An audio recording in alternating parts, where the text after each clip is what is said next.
Okay, so before I get too deep into tearing this apart, I just started ripping parts off of this.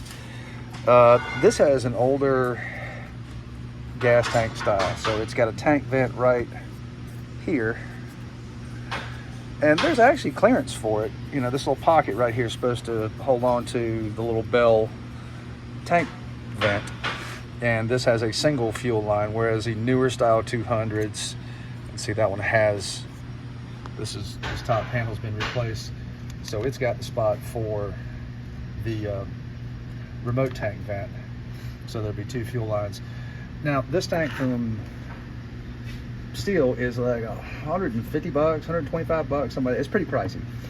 So I was like, okay, let's try and save $1. Oh God, I know, looking at it. Mr. I only use OEM, yeah. I think I used one of these in the past, and the only issue I had was how this little square right there that locks down the intake boot does. So let me get a little deeper into this and let's see. And these aren't as cheap as they used to be. I'll have to go back and look, but I want to say it was like 60 bucks, 65 bucks delivered. So, and the reason why I'm doing this is because the operator keeps breaking that stem off that's supposed to stick up and have a little short piece of fuel line on it with the bell. So maybe we can get this back in service and have it be a little bit more reliable. All right, first things first. I'm not a big fan of any of the aftermarket fuel filters. I've had them where you could shake them and the little cartridge in there just rattles back and forth. So basically the only thing that's filtering fuel is the mesh on the outside. This thing's horrible. You know, let me zoom in a little bit. I mean, it's terrible. Especially, you know, I mean, you don't want to get your carburetor clogged up with a bunch of junk.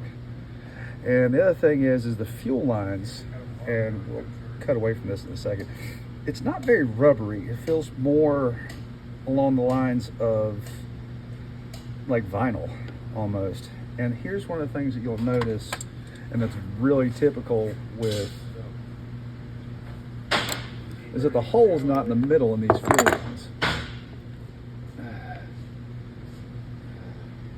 See how it's so skinny on one side and it's fatter on the other side? You think that's a no-brainer, but this is over and over and over again. I've seen this, and when these lines have to flex, this is just for the tank vent. Let's see, this one feels, I don't feel it super skinny, but this line's gonna have to flex an awful lot. It'll actually have to sit like this. So I mean, there's gonna be a couple of serious bends in this, and if it bends where that skinny bit of fuel line is, it just folds in half. And that's actually pretty good. See another cross section of it down here by the bottom.